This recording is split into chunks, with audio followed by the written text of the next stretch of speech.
Thousands of years ago, there existed a vast and magnificent continent beneath the Indian subcontinent, hidden deep within the Indian Ocean. At that time, it was the greatest and most prosperous empire the world had ever known. This legendary land was called Lemuria, also known as Gondwana. At the heart of this great continent stood its capital city, Sigiriya, a city of wisdom, beauty, and harmony. Lemuria was ruled by a kind and compassionate king and queen, loved deeply by their people. Under their rule, the land flourished beyond imagination. There was no other country in the world as prosperous, peaceful, and enlightened as Lemuria. The people of this land lived in peace and happiness. They were well-behaved, disciplined, and deeply respectful toward one another. They were far more intelligent than people of other nations, but they never used their intelligence for domination or destruction. Instead, they used it to develop their minds, improve their society, and deepen their understanding of life. Lemuria was famous for its advanced forms of meditation and inner sciences. The people sought inner peace rather than outer power.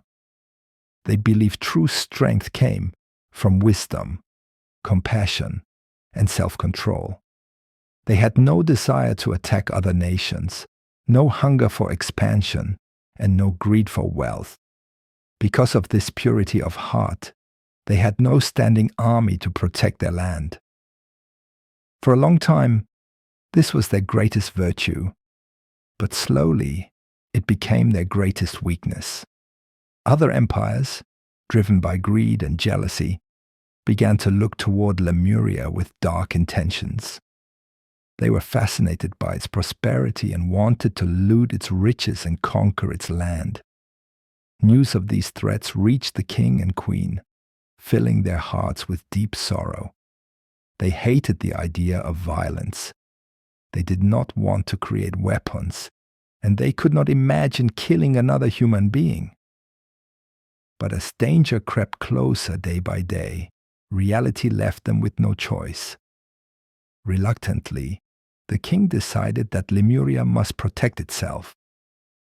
For the first time in its long history, the kingdom began to form an army, not for conquest, but for defense. And during this troubling time, destiny delivered a beautiful message of hope. The queen was pregnant. Soon after, she gave birth to a baby boy. At the very moment of his birth, nature itself seemed to respond. Heavy rains poured across the land. Rivers overflowed. The skies thundered.